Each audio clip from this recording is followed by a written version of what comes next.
So today I have a quicker video for you. After a few years of waiting, the next game by the creators of CrossCode has a demo out. And I just did a video that touched on CrossCode, so I want to talk up their new stuff. So let's check out the demo for Alabaster Dawn. And fans of CrossCode will find this to be familiar at first. They're both top-down, sprite-based action RPGs with a similar suite of options: melee, ranged, block, dodge, special moves. But the inputs are a little different and the game feel is radically different. CrossCode was amazing, but sometimes a little mashy. The kind of game where your attacks are simple and quick, so the challenge is mostly a mix of defense and timing and making sure to nail your special moves. Alabaster Dawn is a little more methodical, and if you watch my other action RPG videos, you know I like it methodical. Attacks have more weight and more complex inputs. Melee weapons have a variety of combos, while ranged weapons can perform a few different special shots.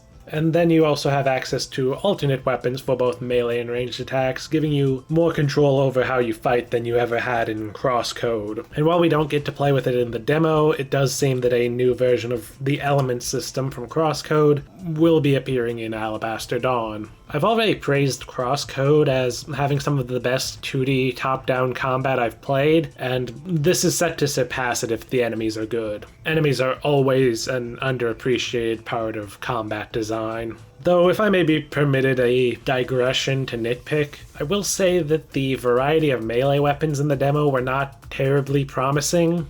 You had two, a sword and a hammer, and the number isn't the issue, it is a demo after all. But the problem is that the unlockable attacks for both were worryingly similar. Holding down the attack button on the second swing lets you break the enemy's stance faster with a multi-hit attack. Delaying the third hit lets you do an extended combo that deals more damage to enemies with broken guards.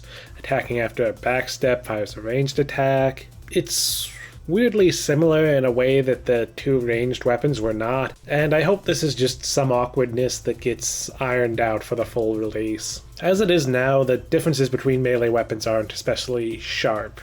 It'd be a shame if the only differences were statistical specializations rather than offering meaningfully different movesets like the best action games do. Additionally, while the demo is short, what stories there is compelling. It's a sort of fantasy post-apocalypse, clearly doing some deconstruction or at least interrogation of stories of divinely chosen heroes, and with an interest in focusing on the process of rebuilding after a calamity. I noticed some sort of a community progress meter towards the end of the first part of the demo, which I love. Xenoblade 2's DLC did something similar, and this is just fantastic to me, tying your side questing into explicitly making your community a better place, which hopefully also leads to your improved community benefiting you. As I get older, I think more about, life, how things should be, and how I want stories to portray things. I find myself really loving these sorts of pro-social, pro-community RPGs. RPGs are really well suited to this kind of story. Their scale and focus on the world allow a community to be important, and the focus on mechanics and systems leave lots of room for the community to help you as the player, and not just provide help to your character to move the story along.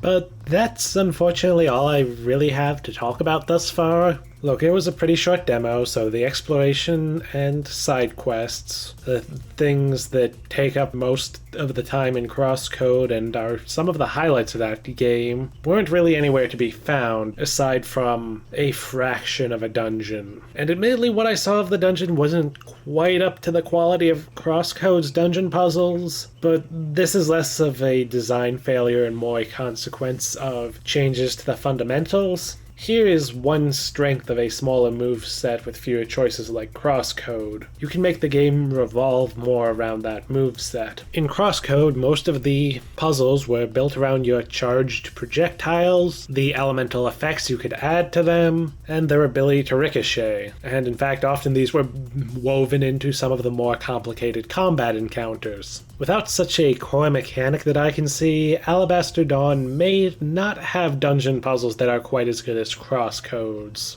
But there was only a small slice of a dungeon at the end of the demo, so maybe it'll be fine after all. I also have some misgivings about the gear system, as it looks like it could be a little fiddly, but there was so little of that I don't feel comfortable being too critical.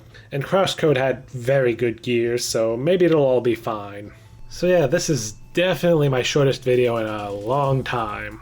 I mean, I am talking about a demo here.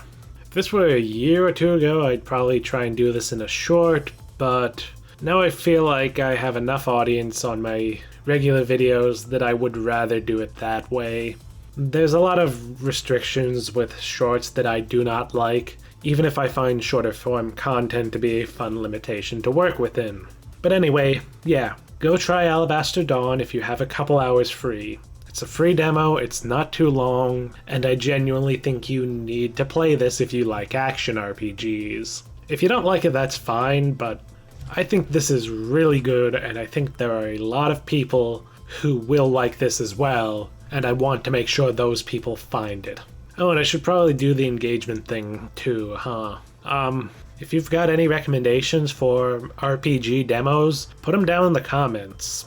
Maybe I'll check them out, or at very least we can get a bunch of people checking out games they might not have considered. And while you're there, look, normally I only put this in the end screen, but if you like and subscribe, I'd really appreciate it. Things have been looking up on this channel, but the algorithm really only likes it when I talk about Phantasy Star and Monster Hunter. And in fact, my last two Phantasy Star videos haven't done great either, but they have seemingly helped the other videos do well. I don't claim to understand this part. But videos like this that are done on a whim tend to underperform, and I worry about how that affects other things. So if you would do the engagement things, I would really appreciate it. But for now, this is Mikhail, signing off.